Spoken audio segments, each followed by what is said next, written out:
DealQuest Community is another solo cast, and this time we're going to be talking about something that has come up several times recently, and certainly I've dealt with it a number of times over the years, but it's just been over the last number of months, it seems to have come up a number of times for some of our clients, and also even in questions in some of my entrepreneurial forums where people have been asking about it.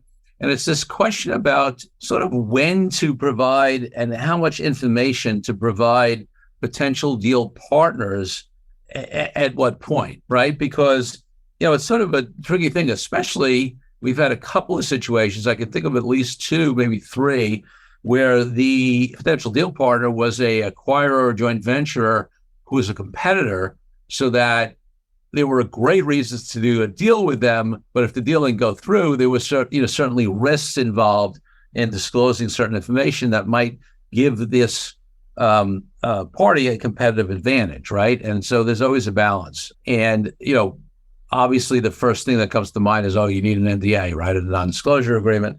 And certainly we want to get an NDA in place before, you give any particular information. But that's not the only answer, because first of all, you've got to be able to prove that somebody violated an NDA. Then you got to spend money to go enforce it.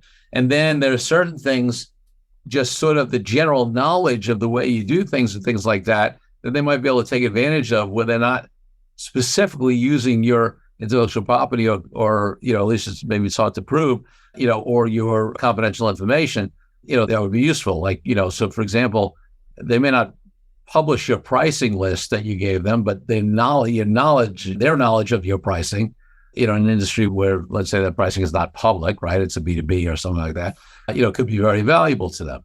So how do you make these decisions? I'll give a couple of examples. What specifically, we had one example where somebody raised on one of the forums that they were looking to sell, they got an offer to buy a aspect of their business that they really weren't active or focused on, but it had a good client list, and they had moved on to focus in other areas. And the competitor of theirs wanted to come in and buy this. And on the one hand, it could be valuable to them because they were in that particular space and moving forward and putting money and time and effort into it. And the client list and prospect list from that business from, the one company could be valuable to the other one.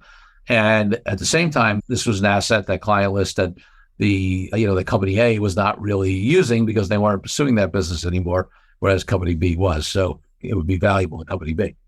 So they asked for some due diligence. They signed an NDA. They asked for some due diligence on it. The company A provided some high-level numbers on the business, right? Numbers of people on a list. And they had some ongoing business, even though they were pursuing it to grow it. It wasn't totally defunct. They had some ongoing business in a particular area. So they gave them some high-level, numbers, revenue numbers, average, client revenue and things like that, total revenue. But then the potential buyer came back with a much more detailed financial due diligence request.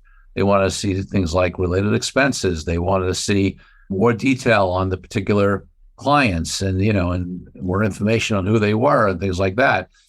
And the owner of company A was, I think, rightly very concerned or hesitant to provide that additional information to the competitor. Not only this was, sometimes it's a question of timing, sometimes it's a question of if you should do it at all. And the question is why they need that additional information. And it seemed to me like they likely didn't need a lot of that information. They weren't picking up any of the expense burden of this. They knew the business, meaning that they were doing the same kind of business. So they knew what kind of margins they could run at. Essentially, they were buying a client list, a prospect list, and some ongoing revenue stream. That ongoing revenue stream would be fit into their existing infrastructure, meaning company B, the buyer. And so therefore, the expense structure around it, largely of the seller shouldn't be that relevant. Now, you can make the argument that the expense structure could tell them some red flags. Like, for example, if it was a lot more expensive to run the business on company A's side or the seller side, that might give some insight that maybe the clients are more complex or more problematic or more demanding. So there's some arguments. I'm not saying it's cut and dry, but the extent of what was asked for seemed to be way, way, way beyond what was necessary to buy a specific asset, not a full company. So the question was, do you provide it? And The company A owner said that they didn't think company B had any ulterior motive, but I told them to be careful about that because, you sort of assume and hope maybe they don't, but they very well could, right? They could be looking for a competitive advantage. They could be trying to find out, more information on the other aspects of the company. So that's something always to watch out for.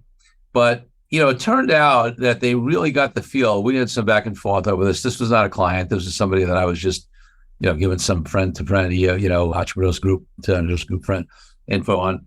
And the feeling was that they just had sort of overly aggressive folks, right? Investors who were just asking for this information. Sort of like they had a due diligence checklist and they wanted to see everything. And that happens sometimes. Sometimes you have, whether it's the CFO, whether it's the outside accounting firm, whether it's the private equity firm, a venture capital firm that's, owns you or is invested in you, and they have a way of doing things and they have, they don't tailor the due diligence or they're overly belt and suspenders careful. And there's not an ulterior motive. But even then, there's a real question as to, whether you should provide this stuff at all.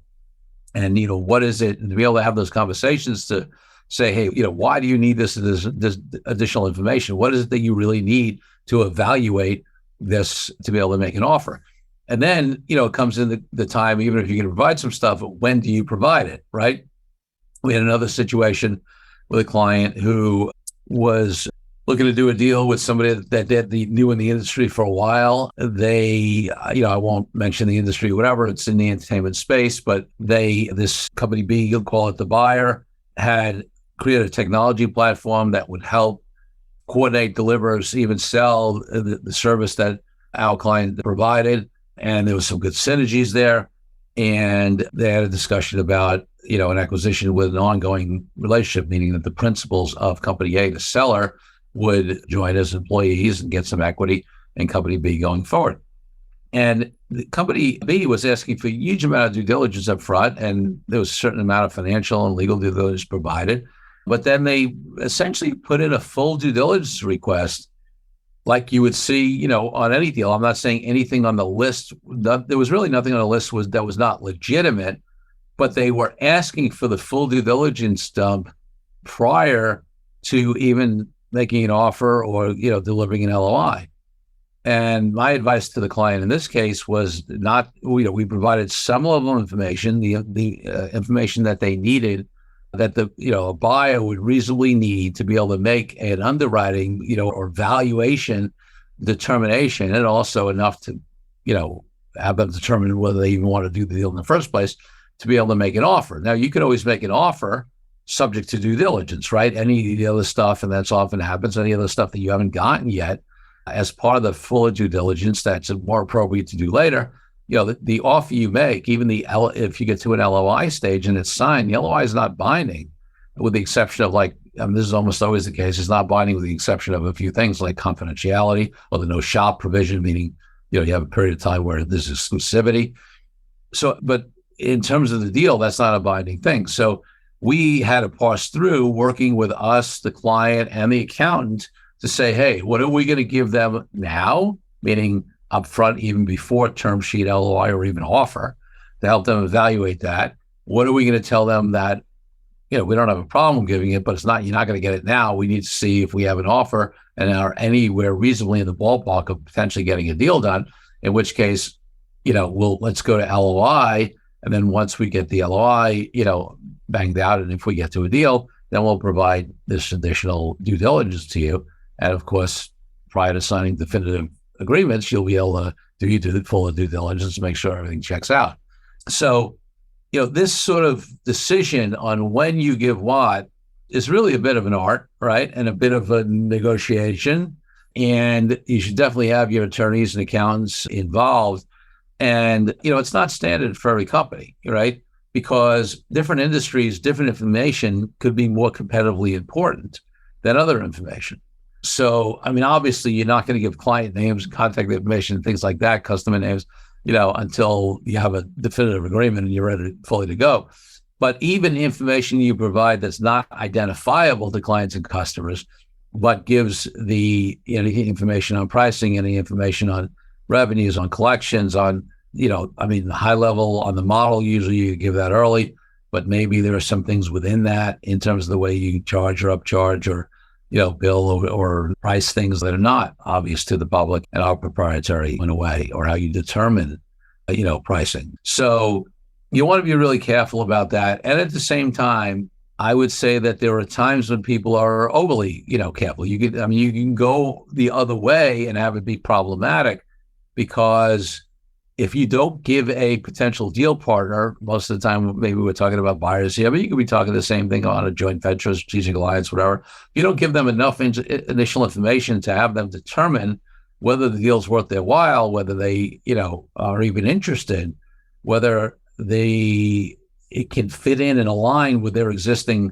business and structure or system, or if they do, what you do, how it aligns with how they run that business, then they're not going to get to the point where they can even evaluate it enough to make you an offer. So you got to be able to, you can't, hold it totally close to the vest, but you want to determine what you're going to do when.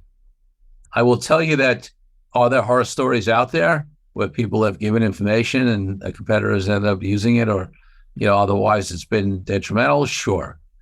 Do I think that happens extremely frequently? I actually don't. I don't see that very often in the deals that we do, in the space that we do. Now, listen, in part, it's because we help clients make that evaluation of what they're going to reveal when, and, they tend to take our advice on that, and, we balance it well.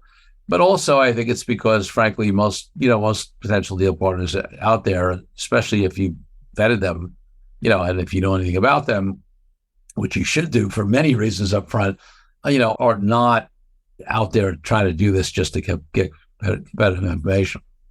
But some do, even though the far majority don't. So you want to be careful there. The other thing that's interesting is I think people underestimate how much work it takes to put together due diligence. When you end up getting to a deal point and you do have to start disclosing a lot of this information, let's say, it's going to be in schedules to the asset purchase agreement or whatever the agreement is. Usually you're going to have to list every single one of your material contracts, right? And get copies of them. You're going to give detailed financial information. You're going to talk about any regulatory licenses, things like that you have, any issues you have on the regulatory side or on the litigation side, and on, right? Client lists, detailed breakdowns on, on average customer, spending or value, or in the financial services, wealth management space, assets under management types of accounts they have. So there's a whole body of work to do there after the fact. And that's another reason why you really don't, it takes a lot of time and energy and effort and legal and accounting fees to put that stuff together. So that's another reason why you don't want to do that stuff too early, because if you don't even have an offer or an LOI or know that you have a business deal, to spend that kind of time and energy internally and to spend that kind of money with your professionals really doesn't make sense either. So, that's another reason why you want to balance it out. At some point you have to bite the bullet and devote internal and external time, resources, money, etc., to get that done, because it's a crucial part of the deal and you want to get the deal done without it. But you don't want to do that ideally until, you've got a deal locked in, or at least it's a very high likelihood that it looks like it's going to go forward. So, yeah, it's just interesting, these decisions. And there's been just several situations where this whole timing conversation has come up, and where, at least from I think the three situations I'm thinking of, we were either as a client or informally as a fellow entrepreneur friend advising the sell side folks. On the buy side, meaning getting due diligence on the buyers, there's a similar conversation of when you should get that and what you should ask for. But often that will come a little later, because you're not the one usually evaluating, making the offer, right? It's usually a buyer that is the one that needs the information to be able to make the offer. Now, if they're offering you equity in the company, then yeah, I think you should definitely get information on that when you're evaluating the offer they've made, and before you go much further, to see, especially, hey, listen, if it's just sort of a little equity kicker and it's gravy, maybe that's different. But if it's significant equity, I've talked about this a little bit in the past. then that's just an important part of the purchase price. And to evaluate what that equity is really worth and where you stand in the cap table and what your rights and preferences are is an important part of the deal that, you should do relatively early. Some of the other legal due diligence, on that they're all in compliance with things, they don't have litigation, that kind of stuff. I mean, that'll come in the reps and warranties and schedules, and, we'll get that due diligence a little later. But before you sign an LOI on a deal that has any material equity in it, I think you should do some due diligence on that equity and make sure that that's, you're getting the kind of value and that you have the kind of rights and that you're in the cap table where you think you are, and you understand what the rights and preferences are of the people above you, if there are people in the cap table or classes of equity in the cap table above you. So that, you want to do pre-signing definitive agreements, certainly on that side. But, a lot of the other stuff might be able to wait a little later. So, listen, this is just one of the many ways, and it keeps it fascinating for me, right? Whether it's negotiating the due diligence terms itself or figuring out the timing of due diligence or, the many other aspects of deals. This is what keeps it interesting to me because it's always a little bit of a science, a little bit of an art, a little bit of a dance, a little bit of a negotiation. And obviously, the more you do these deals, the more you figure out how to do them and how to balance those factors. So those are my thoughts for the week, just on the little things that came up around timing and weather, and especially with competitors and how you handle it. And I would love to get your input when this airs. Hopefully you've had good experiences with it. I know there's an occasional horror story out there. Hopefully that's not one of yours. In any case, folks, have a great week. See you next week on the DealQuest podcast. Take care.